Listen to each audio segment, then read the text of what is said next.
Oh, uh, didn't see you there. Welcome back to another episode of Joe's Bits and Bobs. This week's episode, I have a couple of articles I'm going to go over. I have a lot of news I got to catch up onto this, so I'm not sure if I'm going to do a Sunday segment or not. However, I want to do a few things, and one of those is going over my 3D printer. Nice.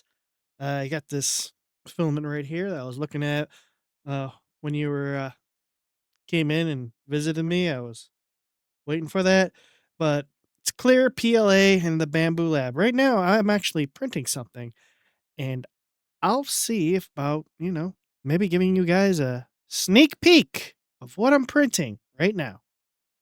Joe's Bits and Bobs. Before we get into this week's episode, let's just roll that intro.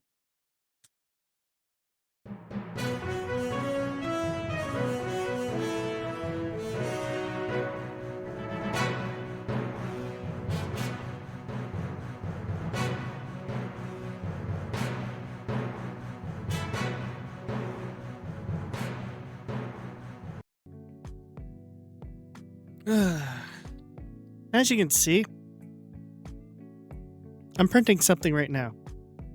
It's going to take about until 5 o'clock in the morning to get done. If you know what this is, it's from Maker World.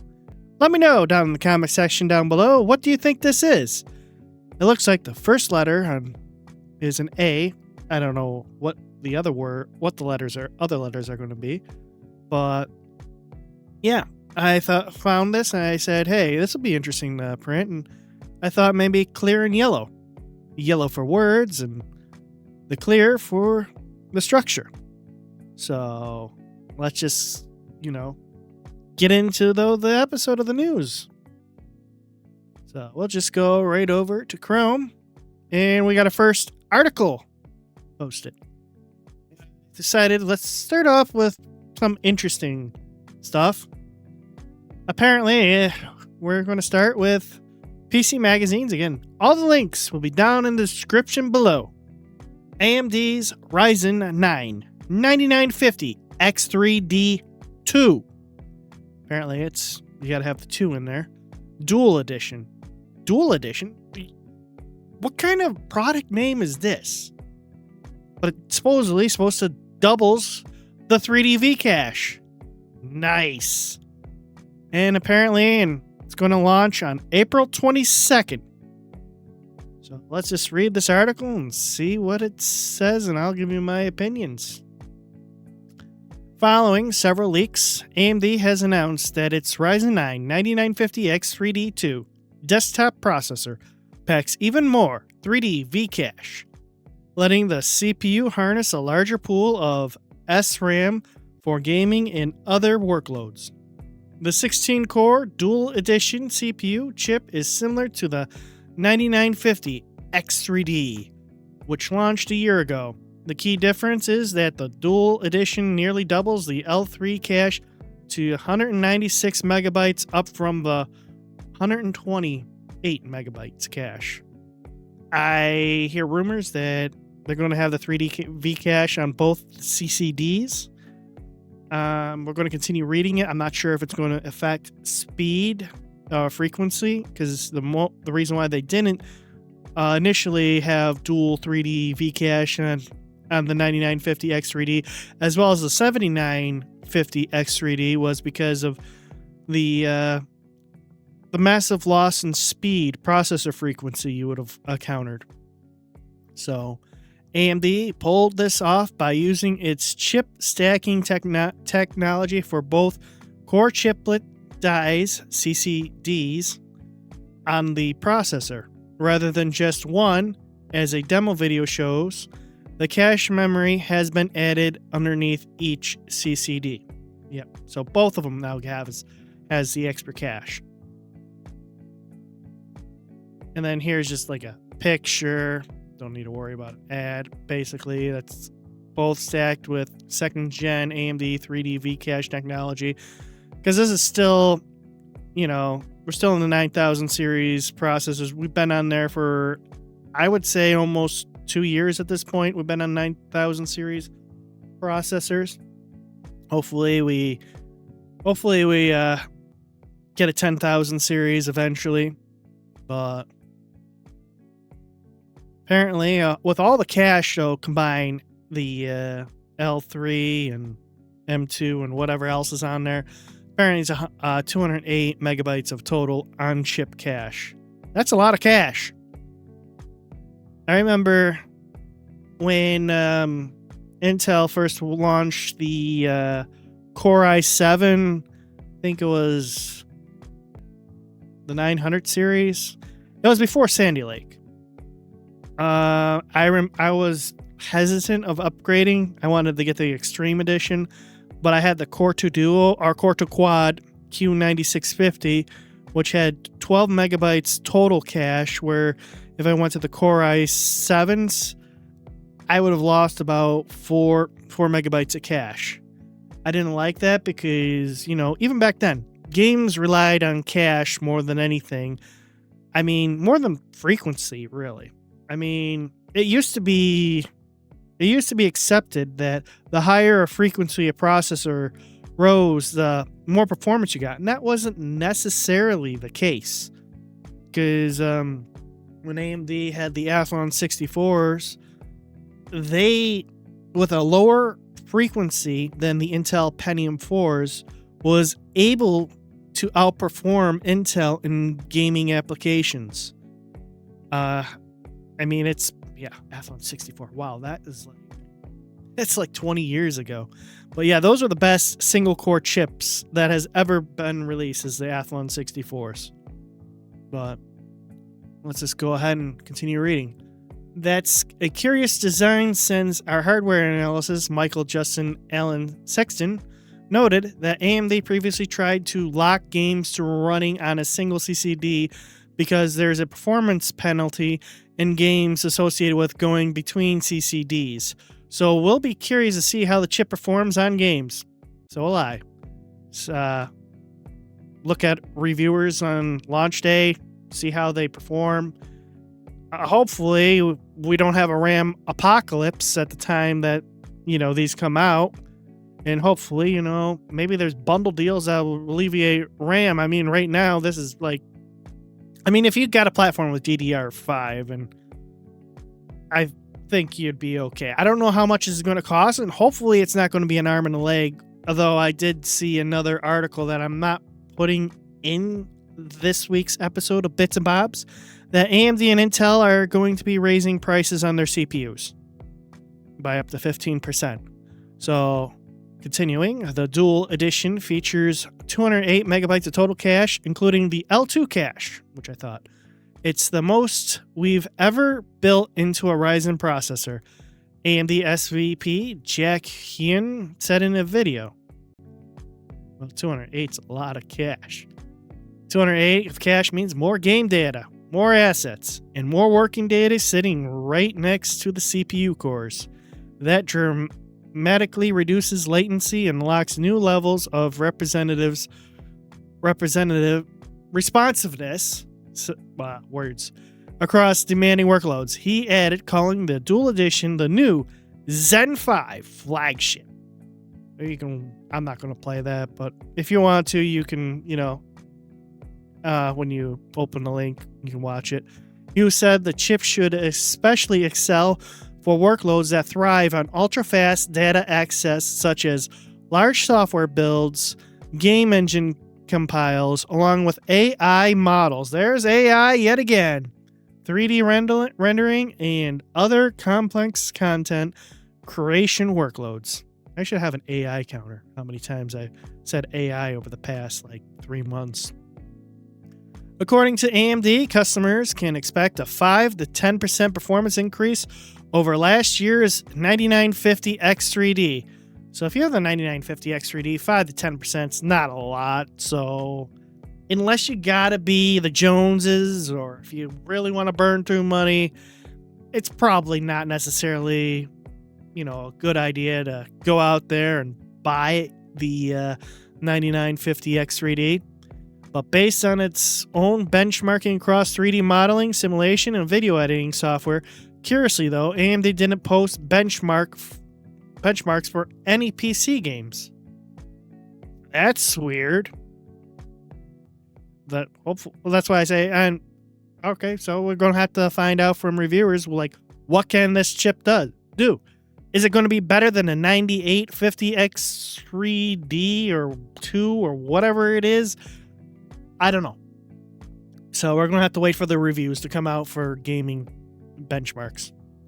The new chip also works on AMD's AM5 platform, making it easy to install the chip on existing AM5 motherboards. The company expects the processor to appeal to PC builders looking to build a powerful gaming rig that can double as an elite workstation.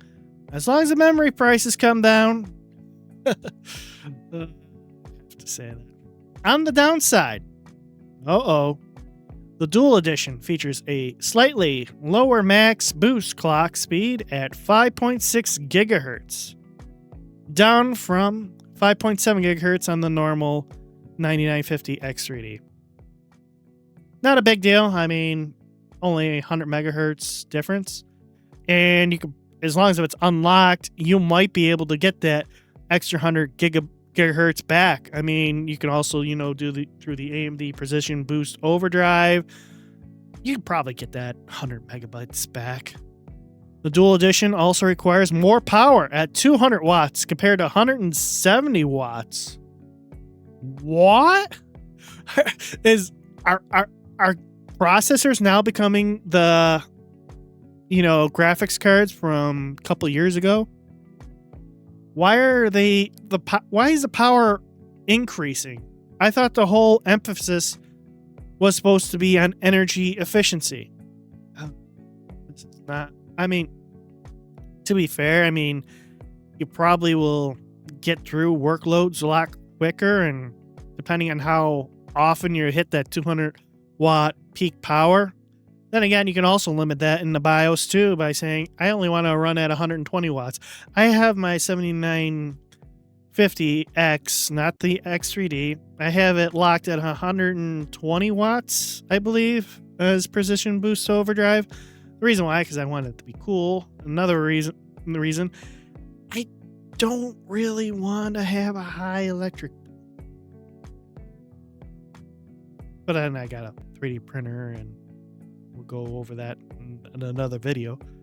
But anyways, the new desktop processor will launch globally on April 22nd. AMD didn't mention the pricing, but the chip seems to sit right above the 9950X3D, which was originally priced at $699.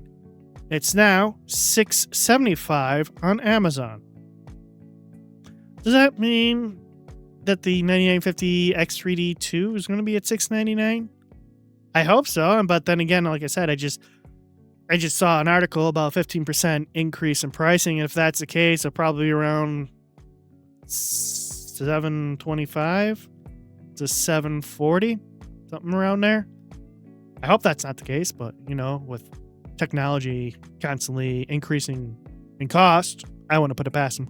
But stay tuned for the reviews. So there you go. Let me know what you think about this down below. You think it's a good move? You think it's not? Let me know. All right.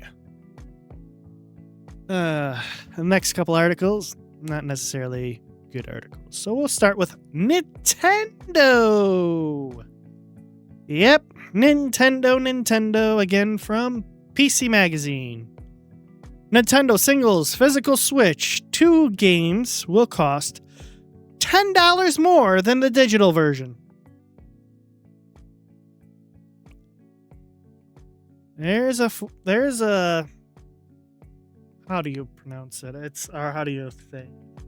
They're trying to course or, trying to sheep you into buying digital so, you don't actually own the game. You don't have the physical artwork or anything like that. I think it's crazy. I think it's bad. For the most part, these games don't even have the full games on them. So why are they going to cost $10 more? Sorry about that. My nose got a little bit of a runny there. But anyways, Nintendo will charge $10 more for the physical copies. Lovely.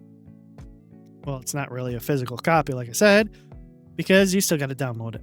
So apparently there's an update to the article. Nintendo is denying that it's raising the price of physical game copies. Instead, the company says the change is about lowering the cost of digital game versions. So I guess this is a mute article, but I can still go into it because either way, you're paying $10 more for a physical copy than you are for the digital. I mean, why? Oh, because they don't have to make the plastic, and I don't know. I don't even know if it costs $10 more to send something like this out. I mean, I know they have game devs and stuff like that they got to pay, and I don't know whether or not this is warranted. I think if the digital is $59.99, and the physical copy should also be. I mean, if you want to add a couple bucks for the plastic, maybe make it like $65 or something like that. I can see that, but this is just getting ridiculous. It's kind of like hurting people to go into the digital space, though most people who are and a lot of people are forced in getting digital copies because they no longer sell digital or physical copies in stores. I mean, PC games used to be in store shelves and Walmart right by the PlayStation games and stuff like that. You don't see it no more. So you got to go on Steam. You got to download the game. And I just wish we can go back to simpler times. At least DVDs still come out. Not gonna continue to come on out. Who knows? But I'm not going to go ahead and get into this video. I mean, basically, that just sums it up. I mean, if you wanted to pause at anywhere, just go right ahead and pause and read it. All right. Onto an iPhone. No, thank you. So, it says to update your iPhone now. Dark Sword leak puts millions at risk of hacks. Well, that happens, everyone. I mean, have you been dragging your feet on updating to iOS 26? You might want to do it now to fend off the Dark Sword attack targeting iPhones running older versions of Apple's mobile operating system, or OS. When I try to talk fast, I kind of, hard time of getting ahead of myself. But anyways, an attack targeting pre-iOS 26 iPhones has leaked online, making it easy for any hacker to adapt and abuse it.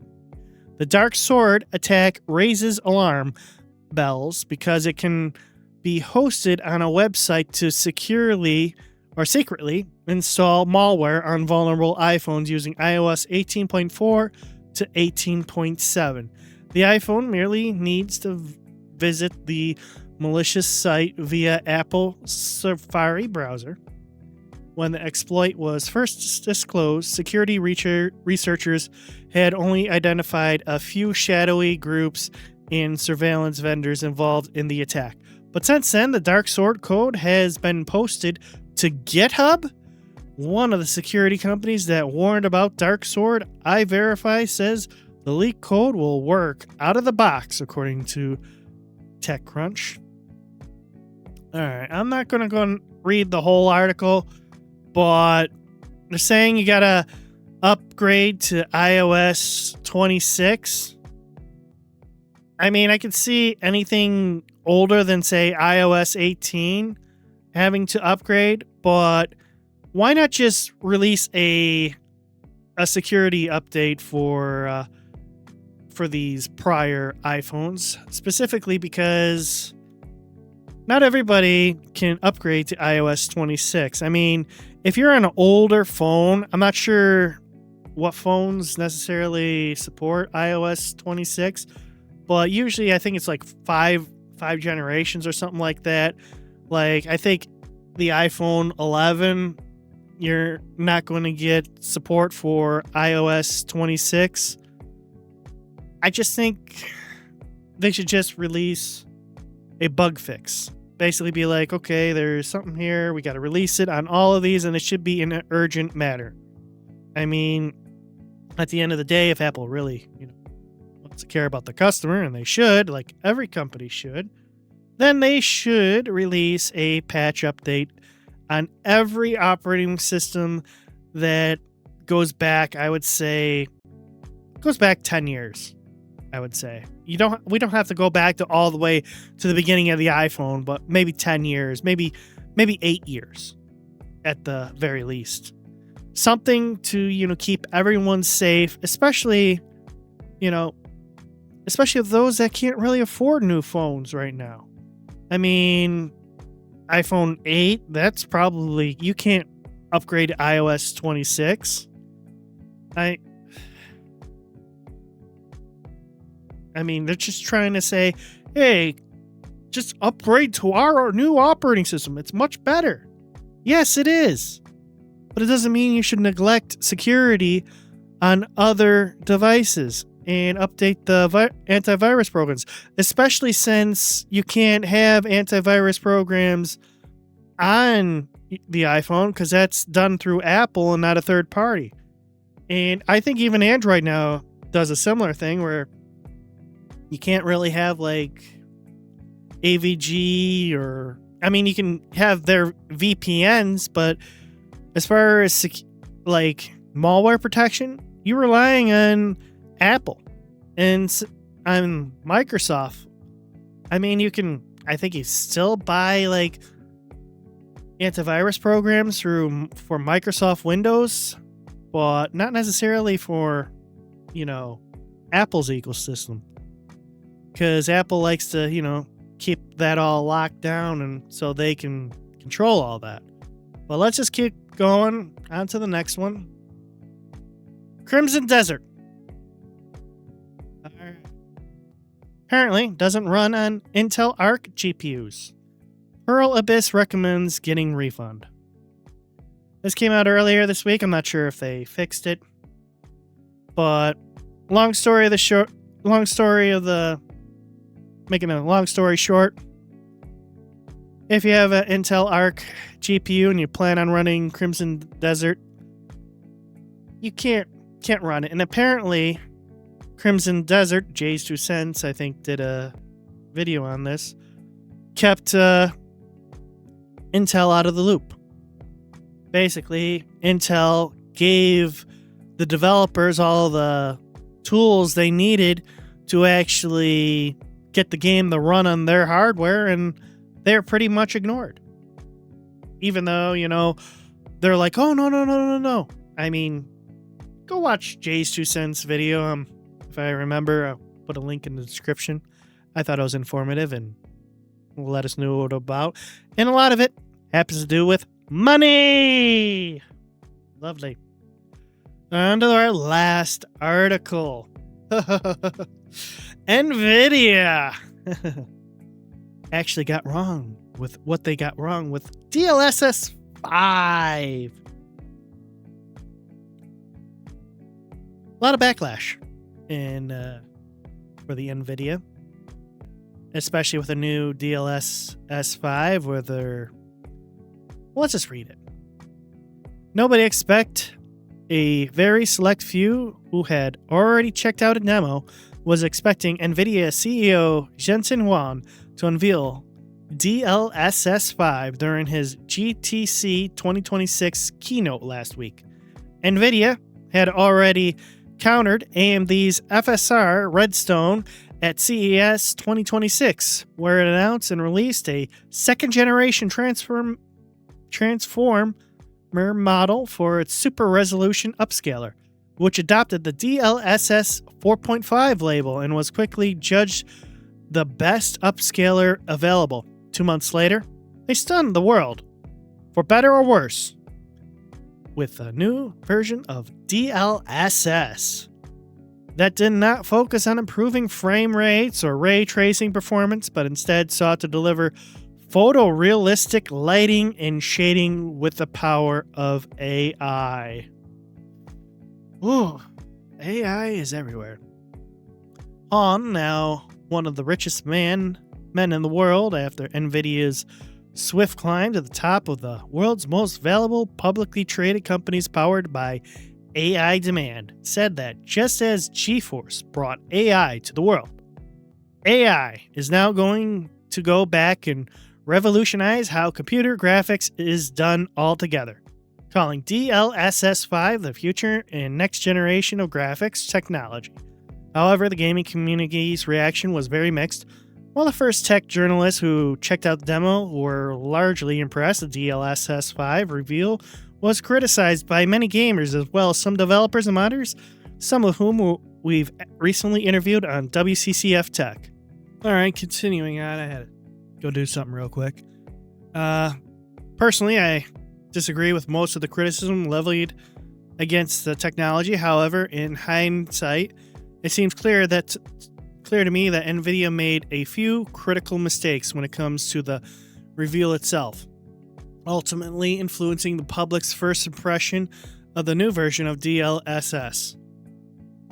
So, I mean, I'm not going to read too much more, but yeah, everyone has questions about it, and let's just put it this way, it just looks overexposed. I mean, with Hogwarts Legacy, the 15-year-old student who should be 15 looks like he's in his mid-20s.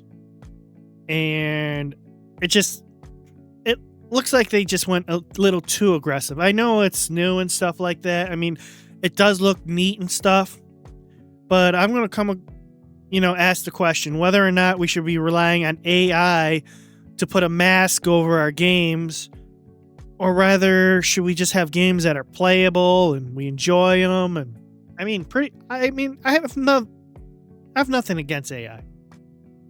I think it's neat technology. I think it's, as long as it's used right, it's neat technology.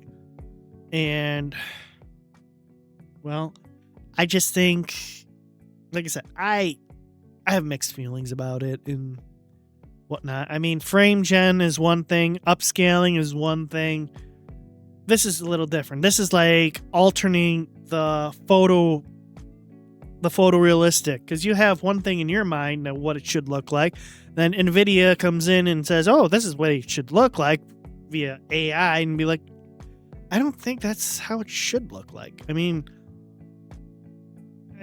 right now, I just think it was just a little too early for Nvidia to release it and stuff like that. But other than that, I think it's good technology.